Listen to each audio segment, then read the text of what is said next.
ধন্যবাদ বন্ধুরা। গত পর্বে আমরা পাসওয়ার্ড চেঞ্জের অপশনটা দেখেছিলাম, অর্থাৎ এখান থেকে চেঞ্জ পাসওয়ার্ডে যে আপনার ওল্ড পাসওয়ার্ড নিউ পাসওয়ার্ড দিয়ে আপডেট দিলে পাসওয়ার্ডটা চেঞ্জ হবে।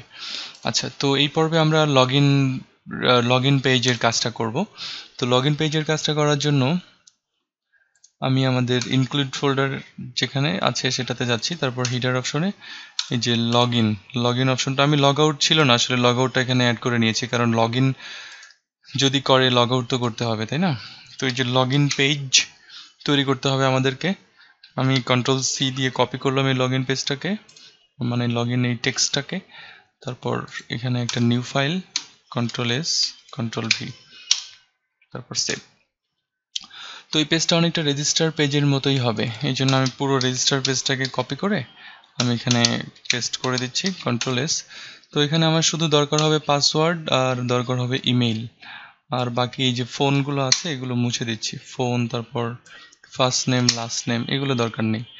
আর এই যে ফর্ম অ্যাকশন এই পেজে হবে, আর এখানে লেখা থাকবে লগইন, LOGIN।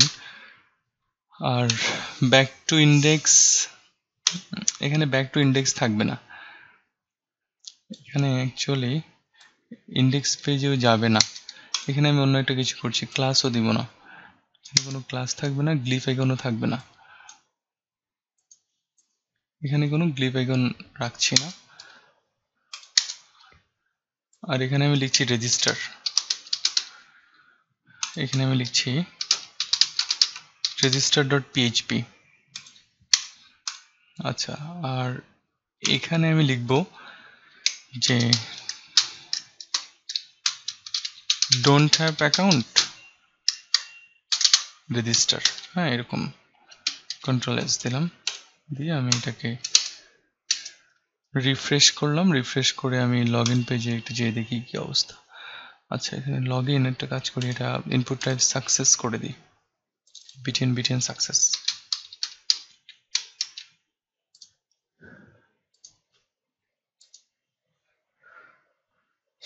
আচ্ছা থাক এইভাবে। তো ইউজার রেজিস্ট্রেশন পেজ না, এটা হবে ইউজার লগ ইন পেজ।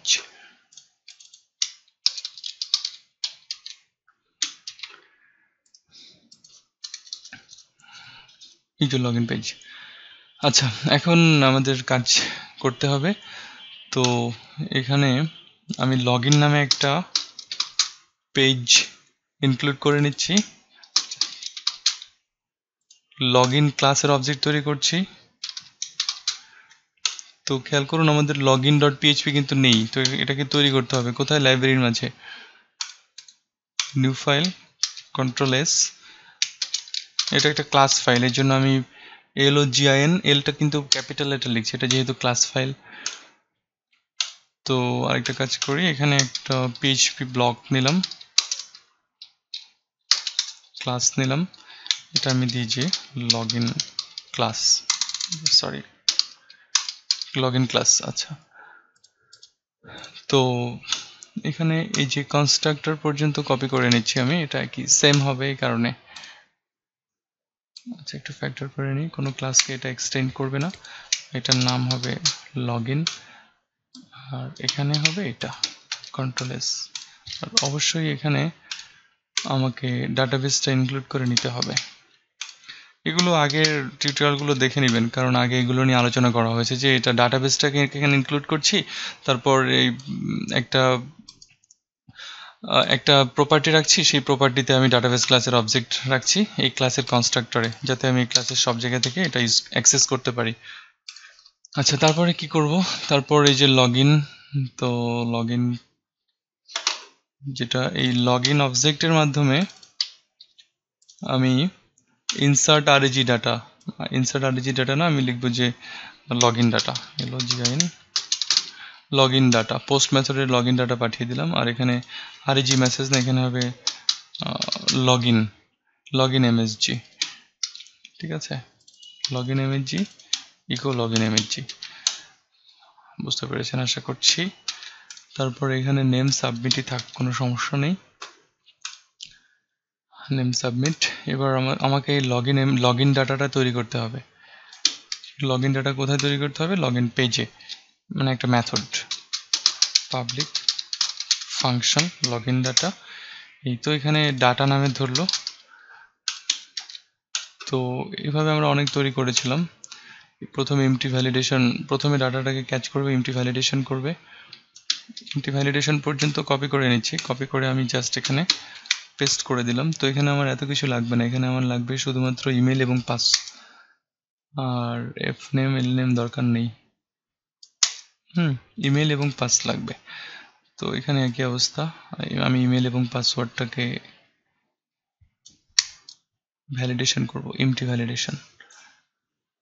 এই যে, তো এখানে খেয়াল করুন, এখানে কিন্তু আমি MD5 করছি না, কারণ এখানে যদি আমি MD5 করে দিই তাহলে ইউজার যদি ফাঁকা রেখে ইনপুট করে তবুও একটা 32 ক্যারেক্টারের একটা ক্যারেক্টার সে ডাটাবেজে পাঠাবে, তখন আর এখানে এমটি চেক করতে পারবে না।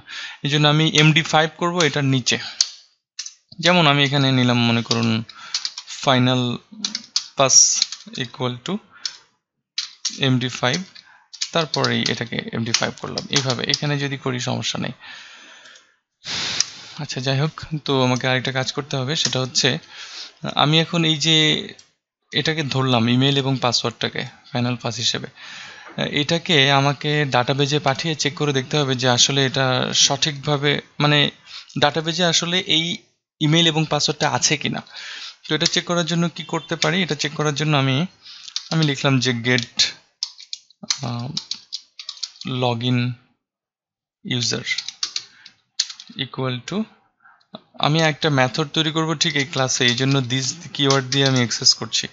আমি লিখলাম যে গেট লগইন ইউজার।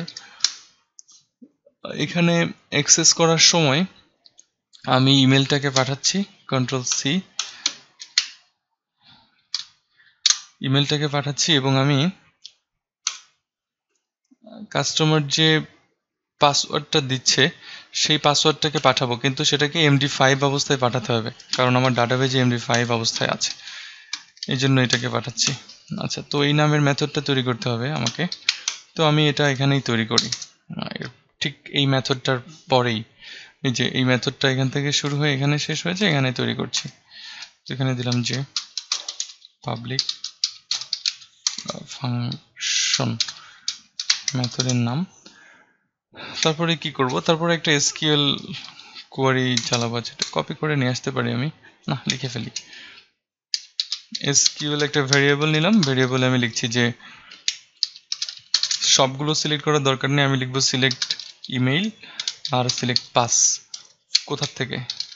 ফ্রম আমার টেবিলের নাম table_register, মনে আছে আশা করি সবার।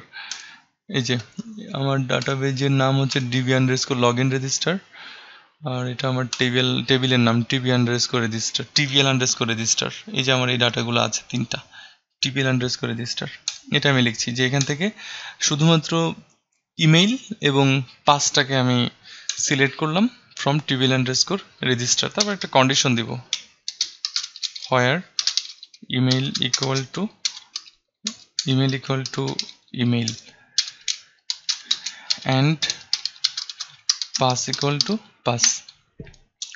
তাহলে সিলেক্ট ইমেল এবং past form tbl_register where email equal to email and pass equal to pass। ঠিক আছে, তারপর কি করব, তারপর এই যে প্রিপেয়ার মেথডে পাঠাবো, পাঠানোর পর বাইন্ড ভ্যালু করব, তারপর এক্সিকিউট করব। এই পর্যন্ত কপি করে নিচ্ছি। এটা অনেকবার আগে করা হয়েছে, এই জন্য আমি এখন আর নতুনভাবে আবার আপনাদেরকে দেখালাম না। আমার এখানে যেটা দরকার ইমেল এবং পাস, আমি শুধুমাত্র দুইটাই রাখছি, ইমেল এবং পাস। ফাইনাল পাস, এখানে কিন্তু এই ফাইনাল পাসটাই FINAL, এই যে এখানে বানান ভুল, FINAL, এখানে এটা মানে গতবার বানান ভুল করেছিলাম। আচ্ছা, যাই হোক, সমস্যা নেই। ফাইনাল পাস, তো ফাইনাল পাসটাকে ডাটাবেজে পাঠাচ্ছি, পাঠিয়ে আমি এক্সিকিউট করে দিলাম। এখন আমি এখানে একটা কন্ডিশন দিব, যদি পাই, অ্যাকচুয়ালি এখানে একটা কাজ করতে পারি, limit1 লিখে দিই, limit1। আমার আরেকটা কাজ করা দরকার ছিল, রেজিস্ট্রেশন করার সময় এটা করা হয়নি অ্যাকচুয়ালি। রেজিস্ট্রেশন করার সময় ইউজার এখানে যে ইমেলটা দিচ্ছে, এটা যেন ইউনিক থাকে, অর্থাৎ একই ইমেল দুইজন ইউজার যাতে ইউজ করতে না পারে এরকম একটা ফাংশনালিটি তৈরি করার দরকার ছিল। তো এটা পরে দেখাবো কিভাবে এটা ভ্যালিডেশন করা যায়। পাসওয়ার্ড ভ্যালিডেশনের সময় আশা করি এটা শিখে নিয়েছেন। তারপরে আমি স্টেটমেন্টের মাধ্যমে আমি রো কাউন্ট করব। রো কাউন্ট যদি 0-র চেয়ে বেশি হয়, তার মানে যদি পেয়ে যায়, অ্যাকচুয়ালি যদি পেয়ে যায় তাহলে কি, তাহলে সে ডাটাগুলো আনবে।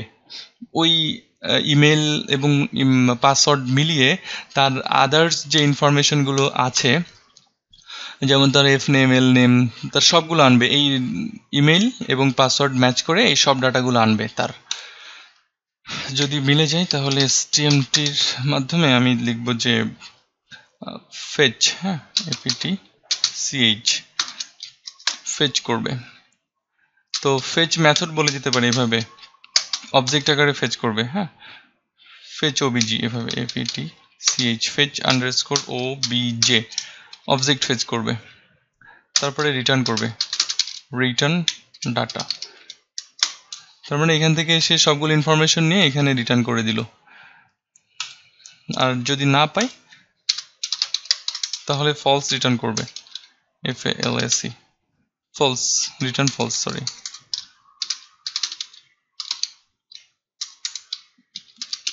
Return false. আচ্ছা, আশা করি বুঝতে পেরেছেন এই পর্যন্তই। তো টিউটোরিয়াল বড় করছি না, এটা খুবই গুরুত্বপূর্ণ একটা টিউটোরিয়াল, এবং পরবর্তী টিউটোরিয়ালে আমি আরও বিস্তারিত আলোচনা করছি, আর অনেক কাজ করতে হবে আমাদেরকে। তো ধন্যবাদ। পরবর্তী টিউটোরিয়ালে আমন্ত্রণ জানিয়ে এখানেই শেষ করছি। ভালো থাকুন।